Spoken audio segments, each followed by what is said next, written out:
All right, welcome back to the indoor practice facility here at Clemson. Another Tuesday, another press conference day. Had Dabo, had Kelly Bryant today, which was kind of exciting, and a couple other players. Gavin, I'm actually going to pull an okie doke and start with Kelly Bryant. Obviously, that's the big news of the day. Everybody want to know how he was doing and what he said.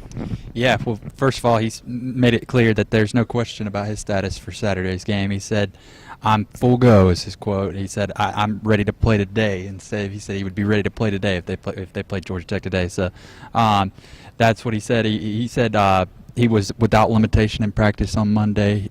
He said that he was full go in practice yesterday. He says he feels like he is back to 100% right now.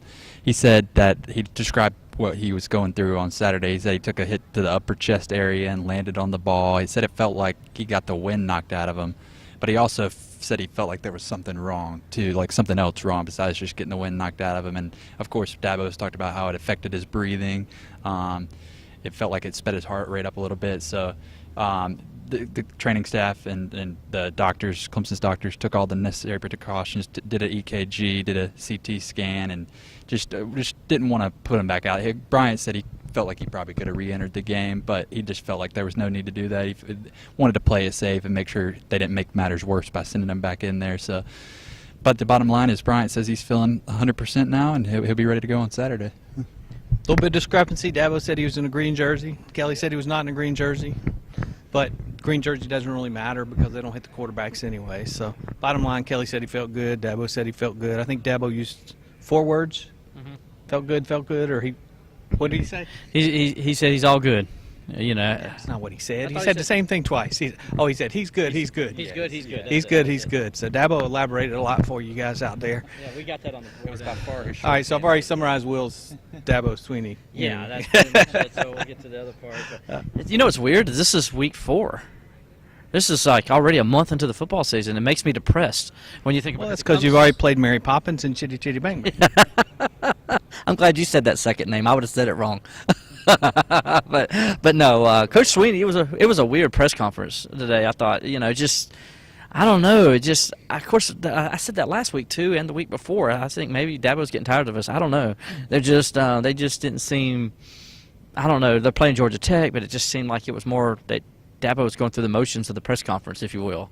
Well, I don't know that it was Dabo as much as the media and the questions. I mean, half the questions were about RPOs. Yeah, that's true. We got Qualk to think about that, to think for that, because Qualk's all about that analytical stuff and breaking it down. Y'all all know Qualk on that stuff. So, yeah, it was a little strange press conference. But Dabo did talk about how he comes out right out of the gate and takes a shot at the ACC, saying, oh boy, it's our 7th straight road conference opener on the road. He's like, lucky us. I don't know how that happened.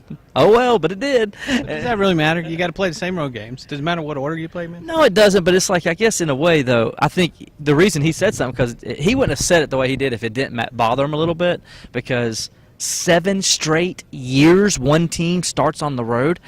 That's crazy. I know it probably wasn't intentional by the ACC, but that's a crazy thing to happen to one team. And 8 times in Dabo's 10 years, he started the conference on the road. And he's not starting it, let's say, at Mary Poppins U of the ACC. He's been playing against Georgia Tech. He's been playing against Florida State. He's been playing against Louisville and Lamar Jackson.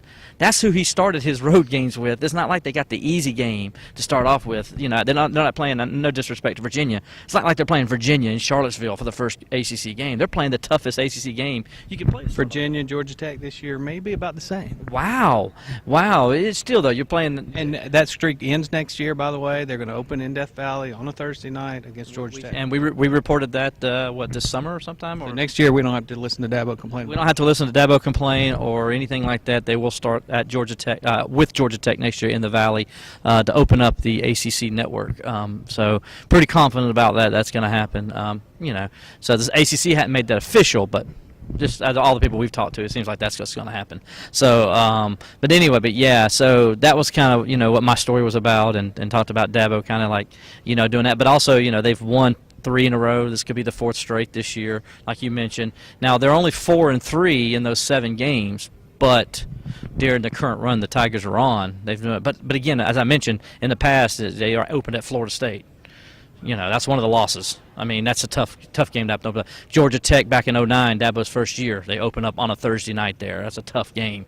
So, it's not like he's had cupcakes to start off the ACC. So Will didn't write about Bobby died today? No ghost. Ghost of Bobby But, died? you listen, he jokes about that. Yes, I do. Ask him what happened 2 years ago when we get in the elevator and we go up to That had nothing to do with the football game. the elevator broke down, and we're all sitting there, and I looked at him and said, "That's what you And get." that had nothing to do with the football game. It had nothing to do with football game, but the ghost of Bobby Dodd came out. And you got out that elevator. We won't be running that this week. No Bobby Dodd ghost Bobby stories. Dodd He can write it, but we won't run it, I promise. I won't write it, trust me. All right, let's see. Who else did we have today?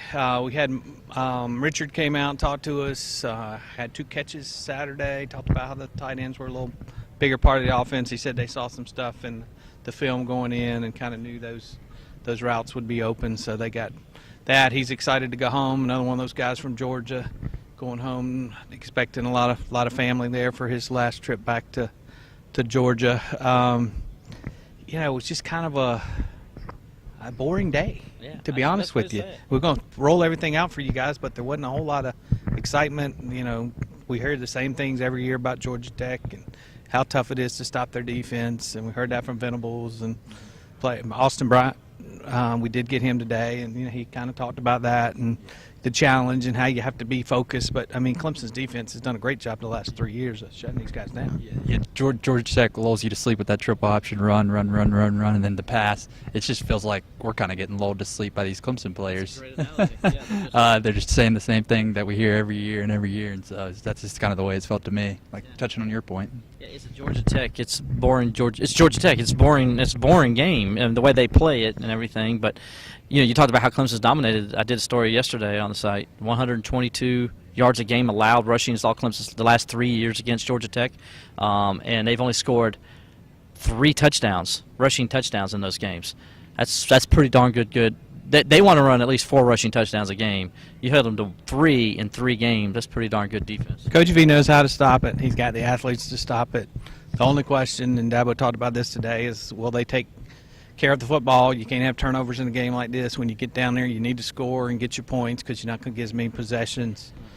We can rewind this tape, and next year we'll say the same thing during Georgia Tech week. Oh, maybe not.